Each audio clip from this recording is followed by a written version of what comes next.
हो गई बात, सुन लिया माननीय मंत्री चंद्रशेखर जी। सर इनके पेपर ले लेना आप, कुछ बाकी हो तो इनके पेपर ले लेना, समाप्त हो गए। आप अपने पेपर ले कर देना सर। मंत्री जी जाके मिल लो। क्या धन्यवाद। 5 मिनट हो गए। वर्मा जी इधर आ जाओ, बात कर लेंगे।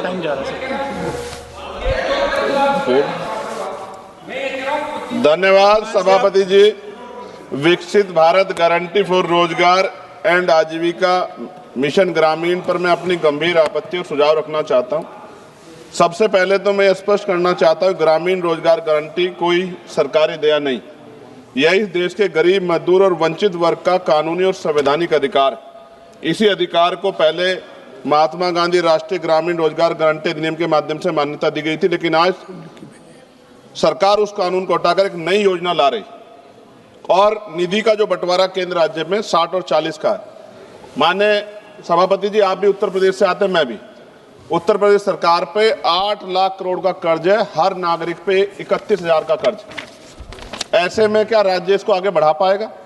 सभापति जी, सरकार कह रही है कि अब 100 दिन की जगह 125 दिन का रोजगार गारंटी दी जाएगी। ये सुनने में तो अच्छा लगता है, लेकिन कटाई बुआई के मौसम में 60 दिन काम न देने का प्रावधान इस गारंटी को व्यवहारिक रूप से कमजोर करता है।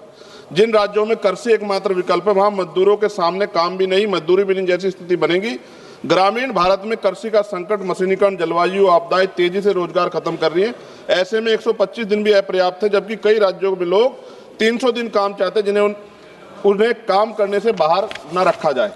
और सभापति जी, दलित आदिवासी हितों का स्पष्ट उल्लेख, मनरेगा से SC/ST समुदायों को जमीन से जुड़े काम, जल संरक्षण, सामुदायिक संपत्तियों के जरिए न्यूनतम सुरक्षा दी गई। नई योजना में SC/ST के लिए पृथक रूप से कोई लक्ष्य सुरक्षा का प्रावधान नहीं।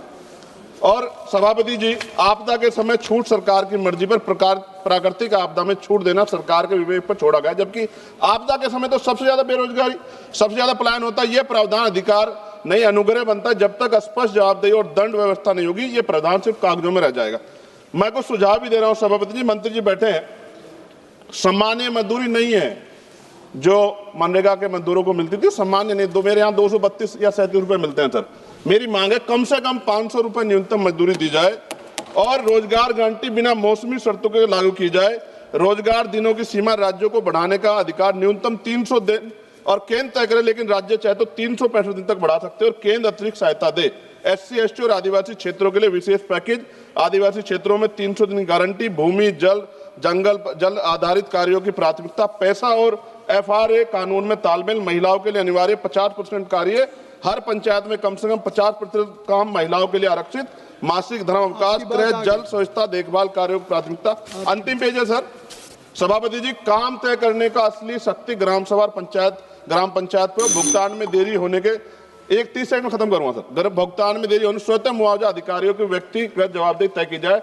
विकसित भारत सिर्फ इमारतों और आंकड़ों पर नहीं बनता, विकसित भारत तब बनता है जब गरीब के हाथ में योजना अधिकार होता है। सभापति जी, माननीय मंत्री जी को मैं कहना चाहता हूं, आप इसका नाम बदल रहे हैं, बहुत सोच समझ के आप कर रहे होंगे, तो मेरी आपसे आग्रह, आप इसका नाम बाबा साहब अम्बेडकर के नाम पे क्यों नहीं कर देते, जिन्होंने संविधान निर्माता है जो, और आपने इसमें जी राम जी जोड़ा है।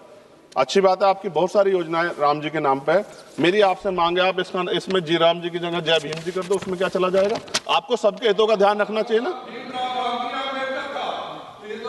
मैं तो आपसे जानता हूं कि क्या था, मगर आपने उनके संविधान के साथ किस तरह का हाल कर रखा है, ये भी तो हम लोग जानते हैं।